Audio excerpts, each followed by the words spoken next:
In maths, when we're doing estimation, we have to make sure that we round our calculation first. Before we try to attempt this and we have a question where it asks us to estimate the answer, we must round to one significant figure first. So you can look at a separate video on rounding if you're not too sure. So the first significant figure is the first digit that isn't 0. So when we look at this first number, the first significant figure is the 4, and that is in the tens column. So we're asking ourselves, what is the nearest 10 to 48.76? If you have 40 and 50, 48.76 would kind of be roughly there. It's closest to 50. So this number would round to 50, to one significant figure.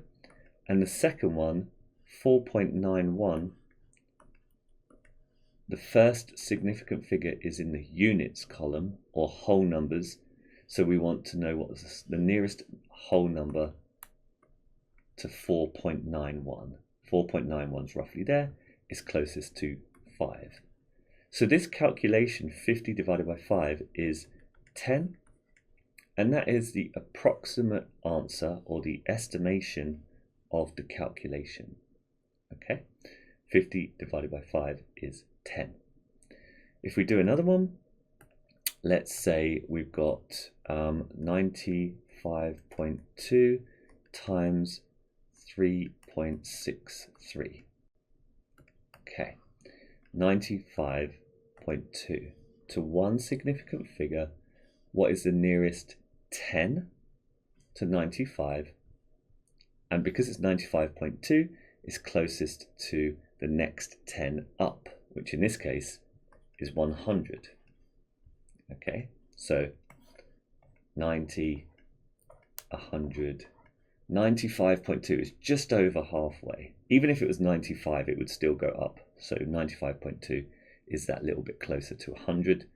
And 3.63, the first significant figure, is the whole numbers.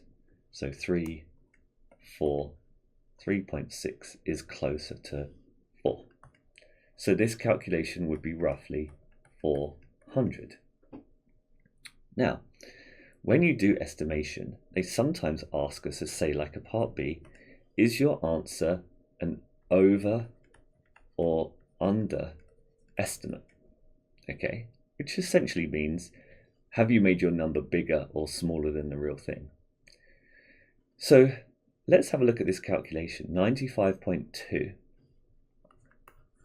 times 3.63, and we've made these two numbers bigger. So 95.2 was increased to 100, so we've got a bigger number times by 3.63 was rounded up to 4, so a bigger number. We've multiplied two bigger numbers together. And if you're ever unsure, 95.2, just raise it to like 1,000, or 3.63 to 40. We've made the numbers bigger, so the overall result, the product, would be larger.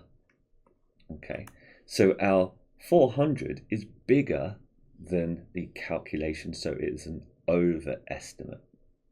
Okay, and if you're ever unsure, just raise it to a bigger number, and you'll see the impact that has on your calculation, because when you're doing a division, sometimes that can be confusing. Okay, what happens if we make the denominator bigger? Okay, so think of a pizza, and the top number is the pizza and the bottom number is the number of people. And if you share your pizza with more people, you will get fewer slices. So dividing by a bigger number, sharing it with more people, means the overall result, the amount of pizza you get, would be smaller. Whereas if you make the denominator small, i.e. the number of people you share with is smaller, then you would get more pizza. Similarly for the numerator, that's like adding a larger pizza. Okay, so having a bigger pizza will increase the amount that you get, and a smaller pizza, like a 6-inch pizza, means you get a lot less pizza when you're eating.